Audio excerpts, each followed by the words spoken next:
je sens une bourre dans mon ventre qui se dénoue. Je dois dire, je m'y attendais. Je n'étais pas autrement surpris. Mais je suis quand même très content, très heureux qu'en fait ce soit reconnu.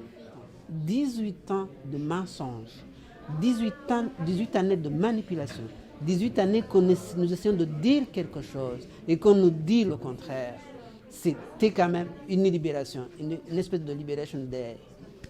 J'ai poussé un cri de joie qui s'est entendu, même dans les infos, on l'entend. Et puis un grand soulagement parce qu'au moins ça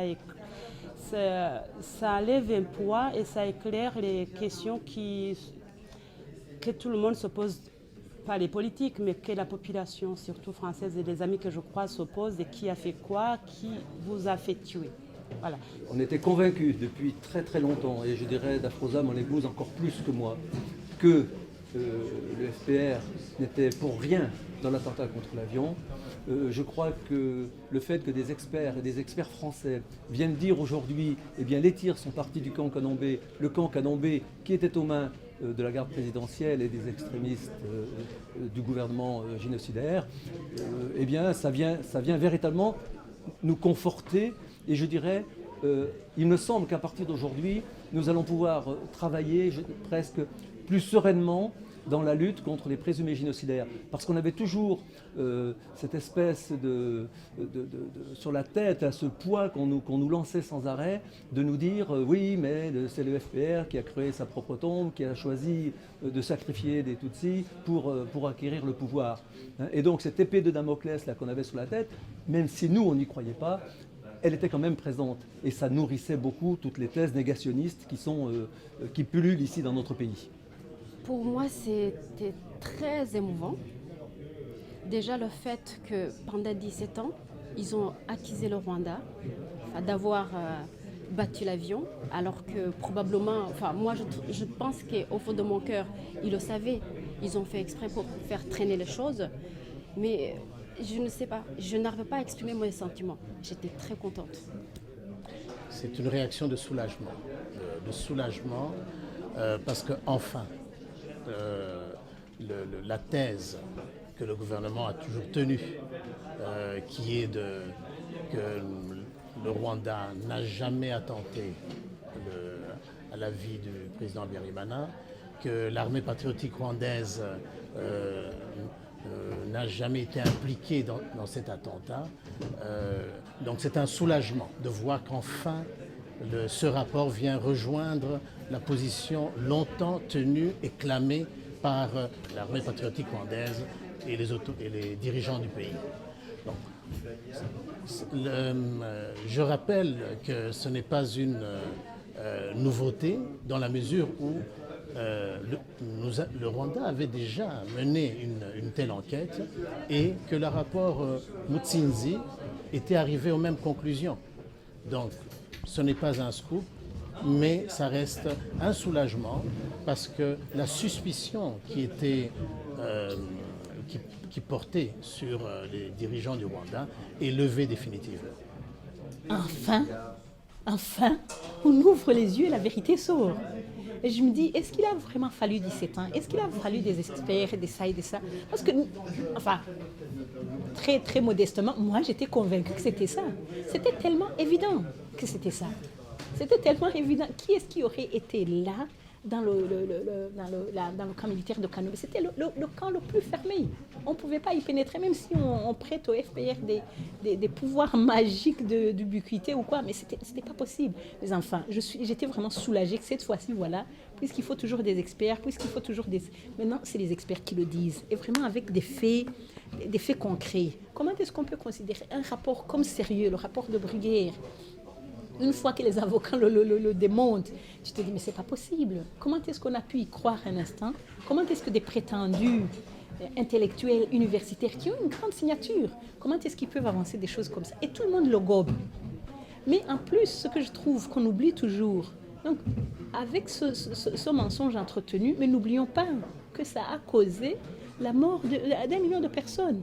On a tué mon mari, on a tué ma mère, on a tué mon père, on a tué mes beaux-parents, on a tué tout le monde, des miens, mais des Rwandais, des Tutsis, à cause d'une fable que les gens inventent. Ils ont tué leur président et après ils disent que c'est nous et qu'il faut le venger.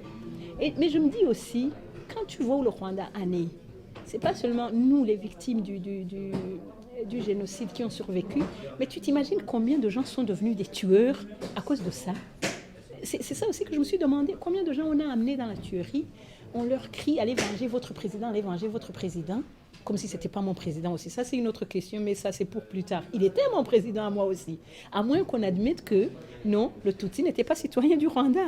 Alors comment on vient se venger sur moi comme président est mort? Et il faut que derrière tout ça, les gens qui ont failli au sein de la République française et qui ont contribué d'une façon délibérée, malveillante, à la falsification d'une procédure judiciaire, dans le but de soutenir leurs amis extrémistes qui ont déclenché le génocide et qui sans doute ont des responsabilités personnelles dans le génocide. Je parle des personnalités françaises qui sont impliquées dans cette affaire, un jour soient amenées à payer pour leurs crimes. Puisque j'ai eu la joie d'acquérir la nationalité voici quelque temps, bien moi, ce que je ne souhaite qu'un Rwanda qui vive dans la paix, dans l'unité retrouvée, même si je sais que ça va être très difficile, parce que les forces génocidaires n'ont pas complètement disparu. Je souhaite que le Rwanda devienne un pays où les gens, au-delà des progrès économiques que tout le monde salue aujourd'hui, que ce soit un pays où les gens vivent heureux. J'espère pour le Rwanda, vous savez, j'habite en Allemagne maintenant et je vois, ça a pris des années avant que les enfants des bourreaux nous demandent « mais qu'est-ce que vous avez fait ?» Et là, je me dis, est-ce que c'est une occasion maintenant d'ouvrir aussi le débat au Rwanda pour que les jeunes générations, pas seulement des rescapés, j'en ai parlé, mais les jeunes générations des bourreaux, demander des comptes aux parents. Qu'est-ce qui s'est passé? Je pense que maintenant, ils ont la bonne... Les parents vont être peut-être plus à l'aise, ça c'est mesquin de ma part, pour dire, mais oui, mais tu vois, on nous a dit qu'il fallait venger le président, ce n'était pas vrai. Mais n'empêche, j'espère que les enfants pourront savoir et qu'on arrive à démystifier ce malaise du côté des bourreaux, du côté des générations des bourreaux. Parce que je trouve que les enfants n'y sont pour rien. Et si on les maintient dans ce truc, ils vont continuer à être appelés enfants de tueurs. Mais comme eux aussi, ils continuent à dire non, nos parents sont innocents, non, ils sont accusés pour rien, non, c'est Kagame qui a abattu l'avion. Maintenant, déjà avec les gachacha, les parents ont avoué. Maintenant, avec l'enquête, on sait la vérité. Donc, il est grand temps qu'ils confrontent, je l'espère, leurs parents et qu'on puisse avoir une plus grande franchise. Alors, à l'extérieur, bien entendu, à l'extérieur, cette accusation a longuement contribué à ternir l'image du FPR, à présenter ses dirigeants comme une bande de tueurs, de gens sans conscience qui pourraient même sacrifier les leurs, sacrifier les membres de leur famille, de leurs proches, uniquement pour arriver au pouvoir. C'est une accusation monstrueuse. Ça revient à dire que les dirigeants israéliens de l'époque auraient sacrifié les Juifs pour créer l'État d'Israël. C'est abominable. Personne n'oserait jamais dire ça aux dirigeants de l'État d'Israël. On a osé dans le cas du Rwanda et maintenant ceux qui ont osé cette horreur sont confondus dans leurs mensonges, dans leurs contradictions et ça aussi c'est une très bonne nouvelle. Le Rwanda peut poursuivre dans sa lancée la reconstruction du pays, la réconciliation qui était, reconnaissons-le, minée par toutes ces théories de complot qui venaient de l'extérieur.